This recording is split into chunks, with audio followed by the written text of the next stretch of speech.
The disallowed club try was only fair as Marshall had his foot in touch when he fielded the ball at the start of that six, and Hull deserved their win, getting revenge for the 85 final. Congratulations, Hull. There you go. Okay, look, Vincent 122 says, by no means a classic, but again, we see some absolutely ridiculous refereeing decisions. James Child not really pulling on the ball there. How come it comes out then, James? Hull were deserved winners, in my opinion. Joshua's granddad. he does a 180 there, doesn't he? Lad. I think he's just making two different points. I suppose, yeah, exactly, yeah. Joshua's granddad said, the final hooter went and my thought was, poor Mark, I must not gloat, but sod it, back-to-back winners, we are allowed to gloat. A masterclass by Sneed, he loves Wembley. Fanua, after a month of being garbage, showed the class player he is, unlucky not to have the hat-trick. Liam Watts, for me, the best proper round at the moment. Ratboy, losing it, kicking out and punches, what a feeling, need to dig in deep the next few games now. There you go. Mark W says, what a game, Hull fully deserved winners, and Sneed's boot undoubtedly earned him man of the match. I've not rated Fanua at all this year, but he really stepped up. I think club was very hard done to. Clear try, but that's how it goes. Commiserations to Mark, but congrats to the SLP/FC bunch. Yeah, the Hodge said, was a great game, great company, fun to watch as a neutral, sort of a neutral, hashtag anyone but Wigan, hashtag love you Mark. Shame to see that half the top level completely empty, but already looking forward to the Rhinos' triumphant return in 2018. Also, where were the fucking free flags? For the last few years there have been flags on all the seats on arrival and it looked great on the TV, and not to mention I love a freebie. They were dishing them out up and down Wembley Way. Yeah, because Joshua got one, didn't he, from the fan park. Yeah.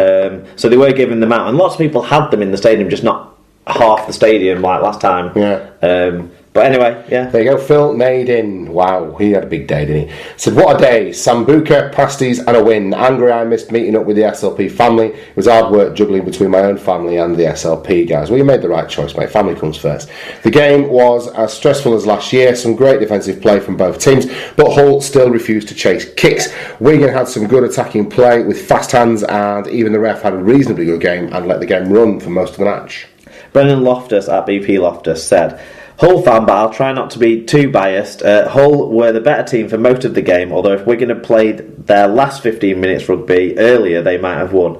If Hull had have scored another try, early second half try, then the game would have been over. Strong contribution from Bateman, got to be in for England.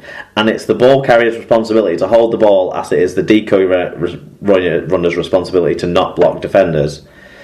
Okay. So that's the two sort of disallowed tries there getting covered off, because we haven't really touched on the whole disallowed try, because it was pretty clear cut that Griffin kind of prevented Gildart from having a clean run across, wasn't it? I didn't think that was particularly controversial. No, I'm just saying he's linking it in there, so I thought we'd cover it off for completeness. Okay, so I think people know much and so the shape of the game. Let's talk them through from you're the fan, you're the guy with the dog in the fight.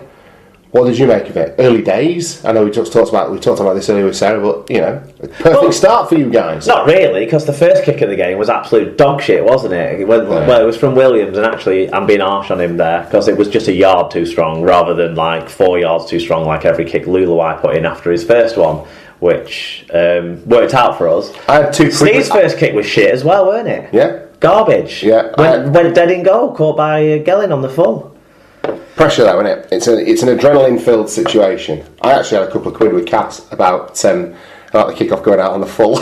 The adrenaline will get to it. It was like, oh, no, maybe not. Well, it happened last time we played them. Pat Richards kicked the first the opening kick-off out on the full in 2013. I didn't know you had form for it. I was just having a laugh with Cass. But yeah, there you go. It was sputtering start would be a fair way of describing it, I think, for both teams. I think Wigan obviously started a little bit better because they had possession and territory and then scored that try. Wigan's defence started awesome in terms of restricting Hull's metres. That was never going to be able to continue for the entire game. Then Wigan started giving away a couple of penalties, and Hull got field position off the back of that. Wigan's own fault. Hull took full advantage. The late withdrawal of Tom Davies, his ankle issue flaring up, probably was a contributory factor for Tuli Talanoa's fantastic try. Given that I don't think Tom Davies would have been as easy to get above and through and over and to get the ball from Talanoa's perspective as Liam William Marshall was, because once Wigan tactically adjusted and put Gelling out for the last tackle plays, the kicks never got on top of, Talanoa never got on top of Gelling. No. But that was still the ploy throughout the game. So I think that was fantastic. A fantastic kick that they managed to pull off before Wigan realised they had an issue to address there. And what an absolute perfect pinpoint kick that was. From Sneyd. And if I'm right, that was the last tackle play where Wigan nearly had Albert Kelly wrapped up, and he got the ball out of the back. Yeah, he did it out of the back. Yeah. So I think people have talked a lot about Sneyd. I think Kelly had some really good moments in the first half, in particular, and he set up the try. The try that ultimately was kind of the winning one, even though it was the goal kicking that won it. The Fanua second try. So I think shout out to both the halfbacks for what they did there. Yeah. Wigan's first try came on a tackle 4 kick. That's probably why Talanoa and Sneyd weren't in position. But every other try in the first half, the other 3 tries, all came on last tackle plays. Yeah. Wigan just didn't learn, did they? What Joe Burgess was doing, fucking bolting in off his wing and then falling over after he got nowhere near the kick that was never really for him to get anywhere near. He might have had a chance of stopping Fanua's second try, but again, Sneyd just putting them under pressure. And that second try came about. Yes, there was a penalty from Wigan that helped get Hull up the field, which was a common theme in both the first 2 tries, but it came about from great running by the forwards, really. Yeah. Watts and Ellis, I thought, were great in their first stints. In particular, Watts played about just short of an hour of the game. Watts played in very hot conditions, in a big pressure cooker environment. Watts was absolutely outstanding. Taylor played about the same, a little bit less minutes, I think. Yeah, and we addressed that, didn't we? Ellis a little bit less again, but yeah. We wondered with the heat whether or not this, the battle's going to be, will Hull's bigger, more bullying pack get gassed in the heat, or will Wigan run around them? Because Wigan were much keener to use short side plays or passing. Wigan passed the ball more than Hull in this game. If you talk about per set, they passed the ball slightly more, but it was pretty even in the stats in the end. But Wigan did try and use the width more, like they tend to do. Gelling and Gildart had a lot more ball than the team of Harvey and Connor.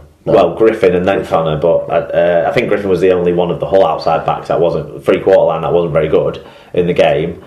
And whereas for Wigan, it was a different kettle of fish, wasn't it?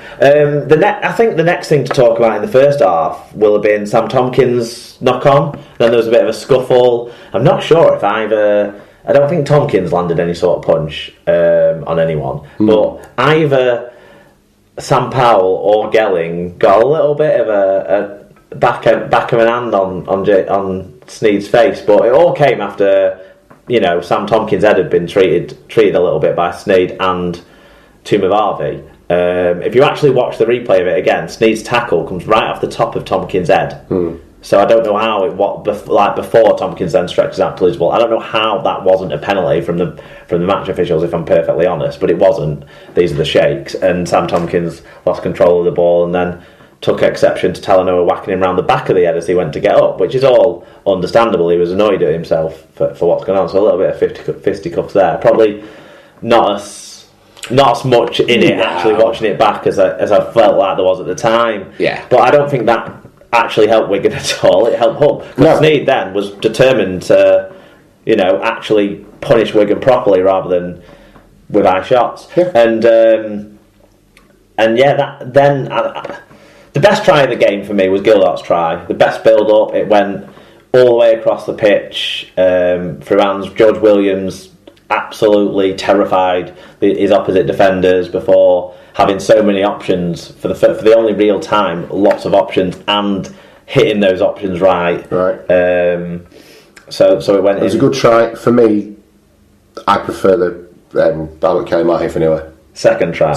Yeah, we'll get to that next. Yeah, which was was that after half time? I'm trying to think of it. That was in the second half. Yeah, that was the second half. It was the set after the 40-20. That's right. Yeah. Well, that was the second half. Was where Hull won it. Not necessarily in terms of getting up on the scoreline, but in terms of gassing you and putting you under that pressure and making you defend for basically 20 minutes. Well, we put ourselves under the pressure a little bit. There was the 40-20 attempt, weren't there, on the first set? Yeah. And it just, 6 inches over the sideline? It's fine margins, isn't it? So the kick just was rubbish rather than just great. And then that also then had the spell where Bentham gave 2 knock-ons against one against Joe Burgess and one against Tony Clubb, when Tony Clubb never even touched the ball and Joe Burgess's went backwards. So we were under the caution in that period of time because we made a mistake that put us under pressure. We couldn't take the kick, so Burgess did actually make a mistake, compounded by the referee giving a knock-on when I can't see that it was one. And then there was the one on Clubb, and it was all pressure. Wigan couldn't get out of their own half whatsoever. Hull didn't do loads, weren't very creative particularly at that time, and Wigan were able to actually manage with a few things, but there was the 40-20, that Sneyd kick that really gave them so much impetus to actually score a try and get that lead because of Sneyd's goal kicking as well, that touchline conversion. Plus it came at a good time in kind of the narrative of Hull's attack as well, because to all intents and purposes, if that ball comes out of Danny Houghton's hands, you think it's going to Mark Sneyd, and you think the kick's going over to your right side, and you think that's the kind of the furrow that they've been digging throughout the game, and it was a hallmark of that game is that they were kicking to Gelling and Marshall way more than they were kicking to your left edge. Well, and they never kicked to Tompkins all game that I can remember, and rightly so. Yeah.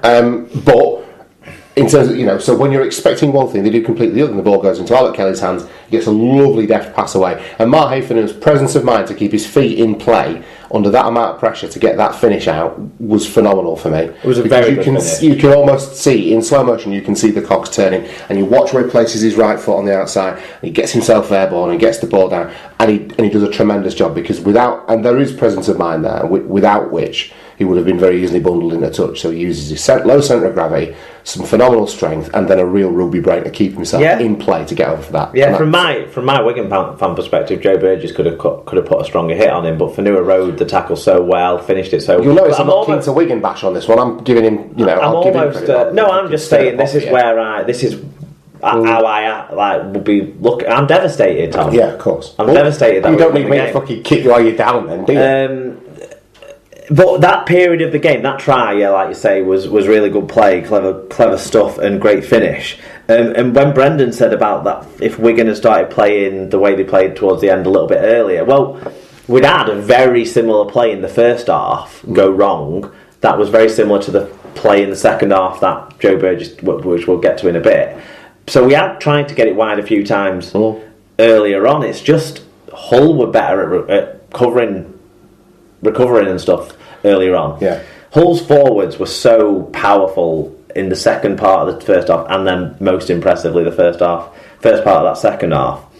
Because even if Wigan did get to the halfway line, then made a mistake, like there was the pass that went into touch because Fanua rushed up on Gildart and he couldn't do out about it and stuff like that. Wigan couldn't get out their own half, and then Hull just quickly pushed them right back with solid stuff down the middle before then putting on plays like you say, the great kicking or the great touch from Albert Kelly. But if we hadn't have had that period, I think we would have been able to get to playing a bit more in the opposite end of the field, so be able to show a bit more earlier on in that second half, if it wasn't that repeat situation of back-to-back stuff. And now partly that was our own errors, partly it was a few bounces of the ball maybe going against us or whatnot, and part of it was Mark Sneyd's excellence, and all those factors were the factors that ultimately meant it was too little too late from Wigan. So once you did start being able to do that though, you were effective, and it felt like it came at the same time as Mark Sneyd's decision to suddenly start getting the ball off the island, end sets with drilled kicks out to touch, and eventually you kind of got back into the game at that stage. Well, in that scenario, any penalty is a big difference, and Hull in the second half were a bit more guilty of it than they were in the first half of giving Wigan the opportunity to get out. And Wigan had defended the line so well in that period. Sarah talked from a Hull fan perspective of Hull not attacking well enough in that period. Wigan defended well enough in that period as well. Sam Tompkins in this game pulled off, I counted 3 try savers. One in the first half on I want to say Shaw. One in the second half on someone else. There was one on Watts as well. I can't remember if that was first half or second half. First, I think. Measure